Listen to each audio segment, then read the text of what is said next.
Welcome into Duval Daily, presented by GenJag.com. I'm Jordan DeLugo. Thank you so much for tuning in here on Wednesday, July 3rd. Tomorrow, 4th of July. Hope everybody's going to have a fun, safe holiday. Sucks some people are going to have to go back to work on Friday. I'm going to have to do a little bit of work on Friday for sure. But family vacation coming up this next week. Won't be with you as much next week, but we'll still get some content out for you. But today we are looking at my second Jaguars record prediction for 2024. I did this right when the schedule came out as well. I might do it one more time if my thoughts really change a whole lot before the start of the regular season. But we're only like 3-ish weeks away from training camp, which is very exciting. So we're getting closer. We're getting a lot closer to the start of some real football happening. You know, after training camp gets going, got a couple weeks until the preseason, and then only a few more weeks, and then it's time to kick off the regular season, 2024. Have some fun, hopefully, right? So we're going to look at the schedule today, record prediction, go through it. I like to break this thing down into quadrants, 4 games at a time. Obviously, now there's 17 games, so it doesn't work perfectly, but we're going to go 4, 4, 4, 5 and do it that way, kind of like Doug Marrone liked to do. I think it makes a lot more sense when you're talking about it as a prediction standpoint than it does from a coaching standpoint, but we're going to get into it either way. Really appreciate y'all tuning in. If you enjoy the content, please like, subscribe, hit that notification bell. You can also check out genjag.com/shop, pick up some new Duval gear, become a channel member. We did just launch a little bit of vintage over on the website. You can check that out again, genjag.com/shop. Thank you so much for being here.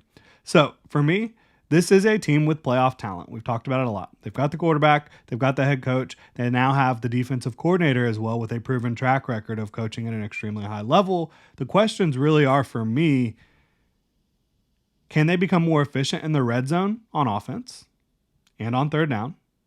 A big part of that will be, can they run the ball effectively? In 2022, they weren't an efficient running team, but they were a team in the running game that could break off chunk plays. In 2023, they struggled to break off chunk plays and they weren't efficient. So they need to prove that they can be more effective in the run game. That will help them in all facets of the offense, in my opinion. And then defensively, do they have the corners to get the job done? Do they have the talent? You know, I think Tyson Campbell, certainly, but Ronald Darby, long injury history. Beyond that, it's a lot of unproven guys. Do they have the edge depth as well? You know, I think Travis Gibson is a good football player that makes sense in this scheme. Obviously, Josh Allen and Trayvon Walker. But do you have enough edge depth? Teams need 4, 5 good edge rushers these days to really compete at the highest level. Do the Jaguars have that? I don't know. So those are the questions for me. But the answers to those questions will greatly impact on how this season plays out. Like, no question about it. We're going to go ahead and dive into this schedule, though. So the first 4 games of the season, quick refresher: at Miami versus Cleveland, at Buffalo, Monday Night Football, at Houston. So 3 out of 4 away from Jacksonville to start the season, which, you know, fans might not be too mad about considering the fact that it's hot as hell in September in that stadium. And you've got the new stadium incoming, should reduce heat. That's going to be a good thing. But for now, it's still an oven at the bank in September. It really is. And in October for that matter. So 3 games away from home of the first 4. I think at Miami is really tough to start the season. That's an offense that usually comes out scorched earth early on in campaigns. It is an offense that you can attack, though, in certain ways if you're a defensive coordinator. Yes, it's incredibly difficult to deal with all the speed that they have, but when you get Tua off his timing, when you make him hold on to the ball for a little bit longer, that's when things can kind of break down for that offense at times. I think that could go either way. Probably picking Miami. Cleveland at home in Jacksonville, a little bit of a revenge game for Trevor Lawrence and the Jaguars after what happened in Cleveland last year. I think the Jaguars will handle their business in week 2.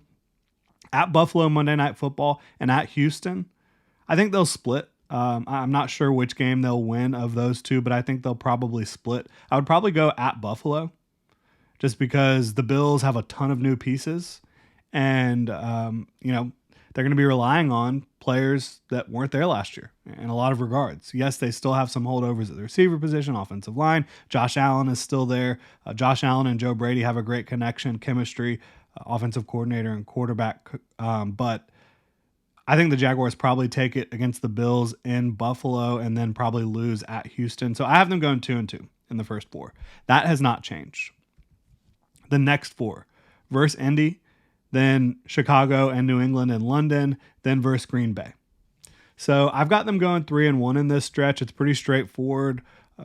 The Colts never win in Jacksonville. I also think that analyzing that game, I think the difference between these two teams is defense. I think Shane Steichen is a really good offensive coordinator. I also think, obviously, Anthony Richardson still has to prove a little bit more than Trevor Lawrence does as a quarterback, really quite a lot more. We did not see a whole lot of Anthony Richardson last year. You know he has the athleticism, the arm talent. I think he's a little bit more advanced as a quarterback within the pocket and processing, but his arm is still a little bit scattershot. So we're going to see how it plays out for Anthony Richardson, but I do think that Shane Steichen is a great offensive mind. I think that they've got the offensive line and the weapons to get the job done, but I ultimately think that Gus Bradley against Trevor Lawrence is a mismatch in Trevor Lawrence's favor, and I think the Jaguars are able to win that game in Indy. And again, Colts have not won in Jacksonville since, 2014. So then you have Chicago and New England, who I think by this time you're probably seeing two rookie quarterbacks. And I think that that's a really good thing. Not only do you have two rookie quarterbacks, you have two rookie quarterbacks in London. I have the Jaguars winning both of those games against, the Chicago Bears. I think that they could be a playoff team. I really like what they've built over there.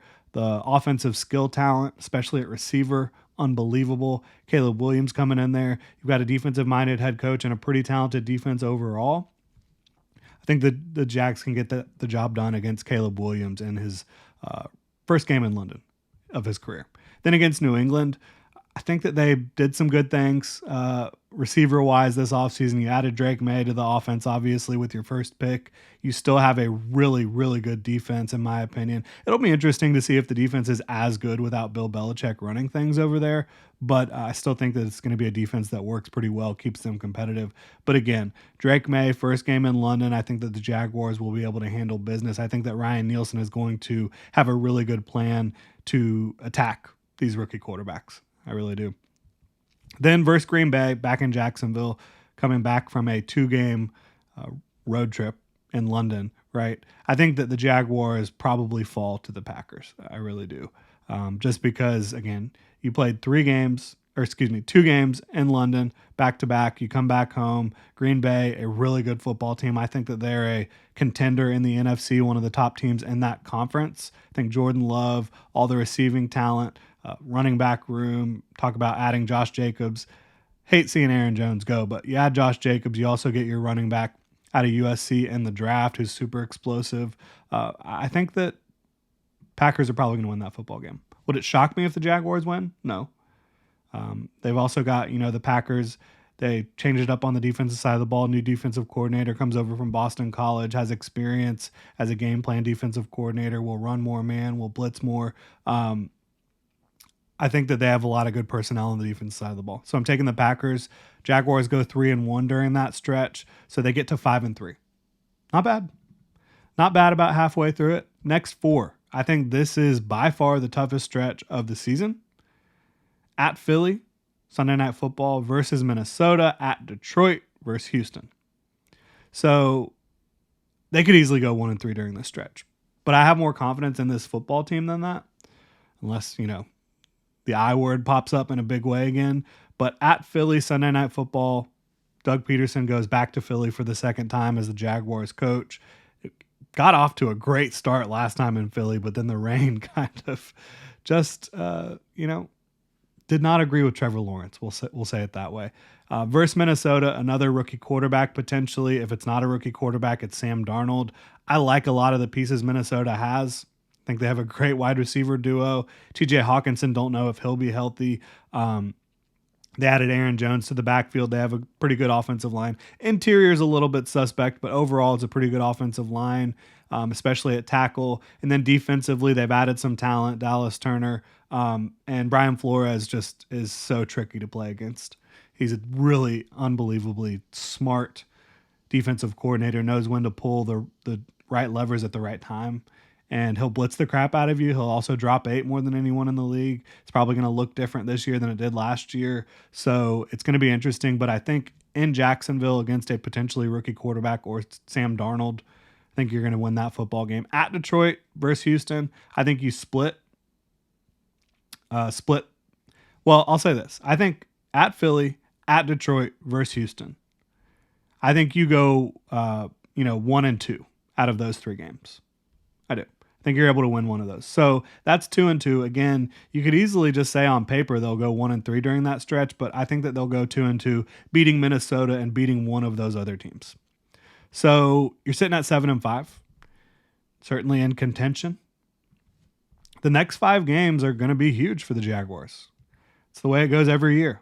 The back 5, it's massively important. And last year they fell apart. Shad Khan called it an organizational failure. To me, it looked a lot like the defense completely lost the message. The offense had injuries all across the left side of the line of scrimmage. Trevor Lawrence, Christian Kirk, Zay Jones.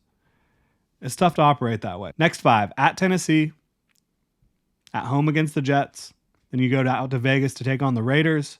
Tennessee again. Jaguars always play Tennessee twice late in the season, seemingly. And then at Indy to finish it out. So you've got, in your back 5, you've got 3 division games. Back 6, you've got 4. That's the way you like it, to play against your divisional rivals to kind of determine the fate of your season. I think that the Jaguars are going to own Tennessee this year. Look, I think they did a valiant effort this offseason to try to make sure that they had enough receiving talent, running back room, added to the defense in a big way. L'Jarius needs some other guys. You still have Jeffrey Simmons, some good edge rushers there. But for me, I really, really struggle to see Will Levis being the guy. I think that it's possible with his talent, his arm talent, that Brian Callahan can really get the most out of him. I just am not betting on it. I think that they are very inconsistent. I think that overall you added a lot of new pieces, but it's a new regime. It's going to be tough to make it all come together in the first year. And so we'll see how it plays out, but I don't really have the Titans pushing in a strong way in 2024. I don't. So I think the Jaguars own the Titans. I think versus Jets, that's a tough one. Just depends on Aaron Rodgers' health, really. If Aaron Rodgers is healthy, you're looking at a team that's probably playing pretty good football. If not, probably not. So that's kind of how it goes. I mean, their defense is going to be great. Their offensive line has been upgraded in a big way. They have Garrett Wilson, Mike Williams, who's often injured as well, Breece Hall. They've got talent, but we'll see how it plays out. If Aaron Rodgers is healthy, which I'm going to say he is, just flipping a coin, I say the Jets win that game. At Vegas, I think the Jaguars win. I don't think that the Vegas Raiders have a real quarterback situation to get excited about right now with Gardner Minshew and Aiden O'Connell. At Indy, like I said, I think the Jaguars are going to be just a better football team than the Colts this year. I think the Colts will give a lot of teams trouble, but Gus Bradley's defense, it's been like butter against Trevor Lawrence the last couple years. He's been so good against Gus Bradley just because it's a pretty vanilla scheme. It really is. Unless he really changes things up over there, I don't see that changing. Like, yes, they have a much better defensive front, but I still question the secondary. I question what they have mostly on the outside at corner. Yes, I like some of their young players, but I think you need to have great corners to be playing that type of vanilla scheme that he plays. I really do. So I have them going 4-1 to close out the season, finishing 11-6. That's a 1-game improvement from what I had when we initially got the schedule. The reason for that being is the more I watch the Jaguars, the more I study the Jaguars from 2022 and 2023, I think had Trevor Lawrence and Christian Kirk stayed healthy last year, they probably would have gone 11-6. And I don't think the schedule is quite as difficult this year. I think the Jaguars will own the Colts and Titans, as I mentioned, split with the Texans. I think Ryan Nielsen will own the rookie quarterbacks and the young quarterbacks for that matter. I think that he's going to give Anthony Richardson and Will Levis and all the potential rookie quarterbacks you could play when you talk about the Bears, the Patriots, the Vikings. I think he's going to give those quarterbacks a really difficult time with the talent he has on that side of the ball. They've got a lot of speed in the secondary. They've got a really good safety room. They've got a really good linebacker room, and the defensive front looks extremely solid. Josh Allen, a all-pro type of player, Pro Bowl at the very least. Trayvon Walker developing. Travis Gibson, I do think, is a decent rotational guy on the interior. Eric Armstead, Devon Hamilton, Roy Robertson Harris. So I think that the Jaguars defense is going to get the job done. I do. And again, I think the offense will be more of what you saw when Trevor Lawrence and Christian Kirk were healthy over the last couple of years, which was a team that was very difficult to beat. So I think 11-6 is either first or second in the division, maybe tied for first, could come down to a tiebreaker, which you never want to see. But I do think the Texans are going to be a really strong football team this year. I think if I had to predict it, I think the Texans will finish in first, Jaguars in second, but the Jaguars a close second, and a team that is going to answer a lot of their questions that we talked about, and a team that I think that they're going to look like the team they have been over the last couple of years when Trevor Lawrence has been healthy.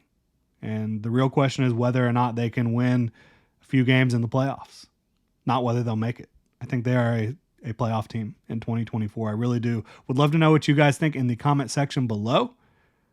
If you enjoy the content, please like, subscribe, hit that notification bell. You can also check out jinjag.com/shop, pick up some new Duval gear. Got some vintage stuff up on the website as well. Become a channel member here on YouTube. Y'all have a good one.